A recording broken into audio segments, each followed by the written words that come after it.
Assalomu alaykum hammaga. Bizda Spark 1lik motor. Buni muammosi detonatsiya bor, gazda ham, benzinda ham. Birinchi suvcha yorilgan va qolganlarida Slavik ishlagan.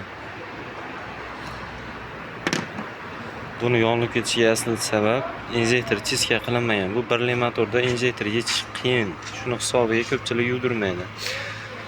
Injektorda yuvib turilsa, tomchilaydigan odat chiqarmaydi. Doimiyga tomchilaydigan odat chiqargan hisobiga, katta bosimli hisobiga 4-paketdan doim benzinoz ishlab turadi. O'shani hisobiga ba'zi injektorlar siydigan odat chiqarishi mumkin, tomchilaydigan. Shuni hisobiga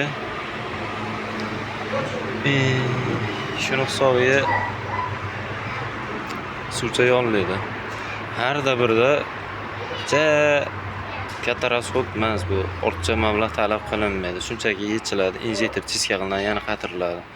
1 yil yoki 2 yil o'zida minishingizga qarab, benzinda doimiy yurasizmi, yurmaysizmi, benzinda rasxod qanaqa, o'shanga qarab turib imkon bo'lsa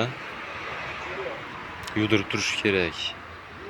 100 ming atrofi xizmati bitadi. Xizmati komplet, chiska-piska, injektor chiska ultrasuvda yuviladi. Undan keyin operativ yuviladi. Qatirish, salnik, setkalar bilan 100 ming atrofi bitadi ish. Undan shunday yurdirib, chiska qilib yurgan yaxshi. Motor detonatsiya bilan kelgan, endi xudo xolasa bitganini ham alohida qilib video qilib chiqaramiz.